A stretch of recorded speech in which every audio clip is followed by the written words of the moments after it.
right, hey, Dreamer's a local champ, Andrew. Hey. Wait, no, he's getting my content. Hey, you shut up. Hey, follow me also. Wow, this guy over here. Hey, all right, Andrew. Hey, you got top 16 at YCS Richmond playing what? I played Tearlaments. Oh, best deck. Yep, best deck for sure. Oh man, did you just mill every single card like a good player? Yeah, it was always a Yugioh and Kelbeck somehow. So, Bystials Magnuma. All right. Also, they're both Earth. Hey, Carl, we're in end phase. You can't do that. They're quick effects. The fuck? I don't control any monsters. It's fine. All right. Let's see the deck. All right. So for the tier names, there's 3 tier cash, 1 of each fusion, and then 3 Rhino Heart. Okay. I like to have the 3 Rhino Heart because I always want to mill it. I also want to make sure I have a normal summon because sometimes you'll open hands where you just don't have a normal summon at all. So I actually play 3 Rhino Heart and also the 3 Diviners. Oh, 3 Diviners. Yeah, most people don't play 3 Diviners. So 3 Diviner is nice because I always want to be able to summon this and get the have it be a level 6. I like to make a Baron as quickly as possible. Right. I think typically trying to end on like Baron, SP, and then Beatrice and Time Thief, and then hopefully a set Sulik. I feel like that plays around most things. You can't really get Dark Ruler because you just flip the Sulik, chain your Xyz, and then their Dark Ruler didn't really do anything. So I like to make sure that I have like enough normal summons. So the only problem is like once in a while a couple will get stuck in your hand, but there are a lot of games where I opened like both of these and then like a tier cache, and then I can just play on their turn when you normally wouldn't want to because you go down so many cards. Yeah. But if you have 2 normal summons, you might as well just banish one of them to like potentially hit big on their turn. And then obviously the good cards. So we got the Ishizu cards. Nothing much to say there. Yeah. I also played the Destiny Hero package. I think this is probably the best package in the entire deck. The games where I was able to mill one of these pieces and then make the fusion to go into Beatrice. Right, these are just paired to just go for Beatrice place, right? Yeah, so it's like a game changer, and like Denier, it makes it so that you can make Link 2s very easily as well. So you can add some like extra insurance onto your plays by making SP or like Dark or anything like that. So I also played 3 main deck Bystials. I really wanted to be able to play in the mirror. Because when you play the mirror, they're going to mill your deck. They're going to see that you're playing tier, and if you don't hit well enough, they're just going to make Dweller and pass to you. So if you have the Bystials, you can at least attempt to stop them from getting to Dweller, or you can easily on your turn make one of your rank 6s, and then that way you can contest the board more easily. And then I also played the Destrudo. Destrudo is just really to make Baron. Did you made Destrudo often using Baron with Baron? Yeah, so you'll very often you'll normally get a 4 and a 7 on the field. So the 7 will be tier cash, and the 4 will either be Rhino or Sheeran. So you just target the Sheeran. This becomes a level 3. There's actually one point where I made this a level 3. They interacted with the tier cache, and then I just summoned a Nessie, and Nessie's also a 7, so I made Baron anyway. Nice. Speaking of, we have the 3 Nessie. Yeah, these are yours. The 1 Mothman. These are secret Nessie. That's how we know it's yours. These are just good. Nessie's probably the best Aqua for this deck because it's also a dark. There aren't any other good dark Aquas. And then the Mothman's just in case you discard the Nessie off of its effect. So. No King of the Swamps? I don't think so. King of the Swamp can be good. I didn't like drawing them. I don't like playing Poly. And if you take the King of the Swamps out, it frees out a lot of your extra deck. I think you get like 3 or 4 more extra deck. Right, because you don't play stuff like the Grapha, the Rukalos, the Chimera. So it frees up your extra deck a lot. So for the spells, we have Free Planet, and then I decided to play Foolish Burial Goods over Terraforming. Okay. Because was it just to play around roll? Was that it? So it's a little bit of that, and also it was this or Terraforming, and Terraforming has one job, and it's to get the field spell. This could do several things. Right. This Yeah. can get me a monster. You have so many targets. It can get me one of the traps. It's just a lot more versatile than the Terraforming. And it does play around draw a little bit. There were games where I would activate this, send Trivia Karma and then start adding stuff so that I can train the Trivia Karma if they try to draw. And then we also played the 3 Scream. Scream is one of the cards where you want to draw it and mill it. So you want to be able to have it on the field as well as add a trap. So I wanted to max this out as well. I played 1 Grief. Oh, when the main deck Grief full. So Grief is nice because I used to play Fenrir, and Fenrir was always my banish off of tier cash. But when you play Grief, you can actually banish your traps off of tier cash, and then when you mill the Grief, you can get the trap back. Right. Oh. It also helps with like some really awkward board states. So there was one game where I had a Sheeran, and like no other rank 4 or no other level 4 to like overlay with it. So I activated this to summon Merly, and then send the Sheeran so I could Sheeran 1. Merly gets the mill 3, which is not something you normally get anymore because you don't normally summon Merly anymore. And then the last spell, Foolish. Foolish is just a good card to put whatever you need in the graveyard at the end. After you've milled all your random cards, you can pinpoint exactly which monster you want to send to the graveyard. Did you use the Foolish often as a starter at any point? I had to a couple of times. In my top 32 match against Hoban, I had to bait out all the negates, and then Foolish was my last card to send one of the Shizu cards, and then I was able to just just go get from everything. there. Yeah, nice. And then we're playing 4 traps. We have the Trivia Karma, we have 2 Sulik, we have the Meta Noise.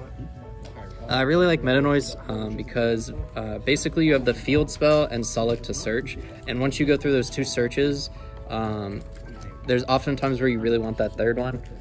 So like if you don't have a normal summon, you'll often add Rhino Heart, but you normally add Sheeran first. So if you go Planet for Sheeran, this for Rhino Heart, this can help get you a tier cash back, which helps you extend even further. So I really like having this card in. There are a couple times where you mill this before any of your tier names get in the graveyard, but for the most part, this was pretty good. Was this 42? So this is 40 cards in the middle.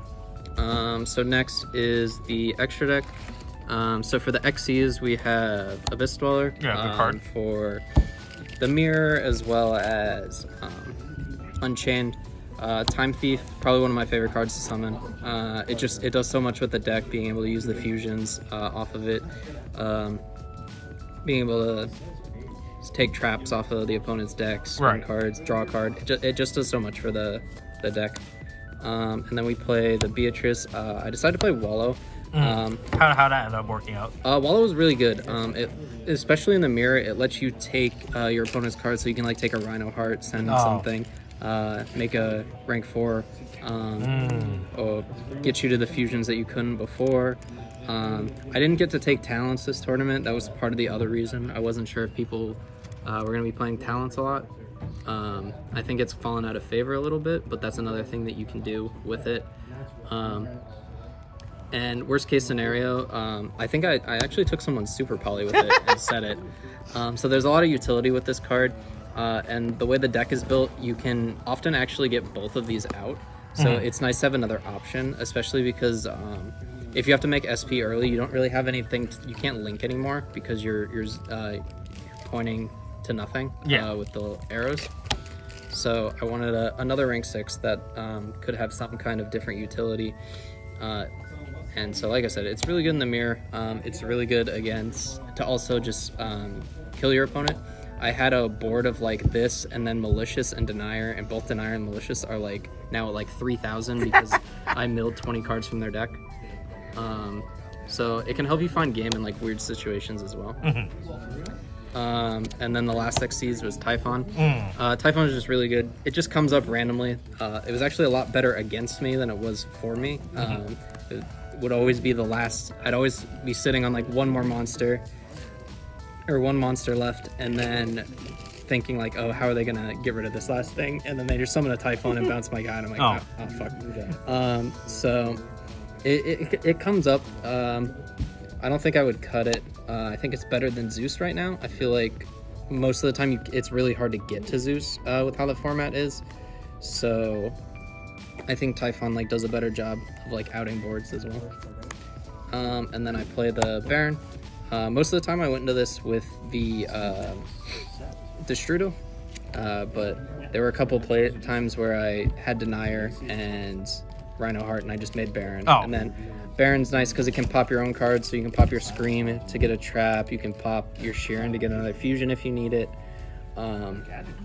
It just has a lot of utility. It insulates against certain hand traps.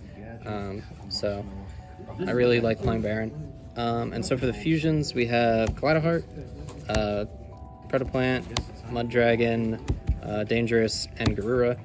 There's nothing too special here. This is just pretty much what everyone plays at this point. Yeah, and like no Rucos because you don't play the King of the Swamp stuff. Yeah. And then the links, we have Sprind, which is kind of mandatory. Dark is incredible. There was a game where I broke my opponent's board, and I used my last 2 monsters to go into Dark, take his Dispatter, and then Dispatter took his Omega, and that's just game right there. A Cross Sheep, I don't think I made it a single time outside of, I think I made it 1 time. And did that matter? No, it got imperm. So it was probably the like worst performing card in my deck. And then obviously the MVP of the tournament, SP Little Knight. Pretty much every deck should probably be running this card. Yeah, I heard this card's pretty good. So onto the side. So we have Scattershot. As time rules exist, and this deck takes a long time to play. I think it only came up twice. I actually only went at a time, I think 2 times across the entire tournament. Most of my matches were 2-0s in one way or the other.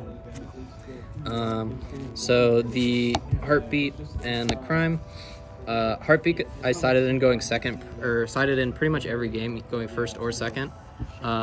It's really good against Unchained because they have to set their cards beforehand.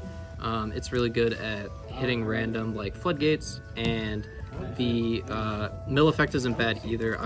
I'd honestly consider putting in the main deck just to like get traps back. The only thing is, because you only run the Sullic and the Meta Noise, and you don't really care to put Meta Noise in your hand and set it on your opponent's turn, a lot of times I'll even just keep it in my hand in case I mill a Rhino Heart. You don't necessarily need to add the traps back, but when you side the Crime in going first, you definitely want to be able to get Crime and Sullic. But I think, Crime was the only card I really put in for going first. I felt like the deck was strong enough that if I was able to make up my board, it wasn't going to be able to be broken by any like single board breaker or single hand trap. And that proved right for the most part. I believe I only lost 1 game going first, and it was top 16. And I played very disrespectful into Nib and lost that game. So I also played 3 Hail of the Orange Light. This is for go second. So this is for mainly Shifter, but I also sided it in against decks that could make Dweller. And I also sided Droplet. So I tried to just side in 6 options to stop Dweller from happening. Because most of the decks that can make Dweller don't actually set up a negate. It's normally it's just Dweller pass. It's just Dweller with like the 4 set off of Turbulence. It could be Dweller with Tier board. I only played 1 Mirror, and that my opponent was never ever able to get to Dweller. But mainly, I knew I wanted to play this because I didn't want to just auto lose to Shifter. So I believe once you put these in, there's 10 fairies in the deck, so it's something like a 25% chance to draw this in your opening hand, and then like a 30% chance to draw a fairy. This, and a fairy going second in case they hold the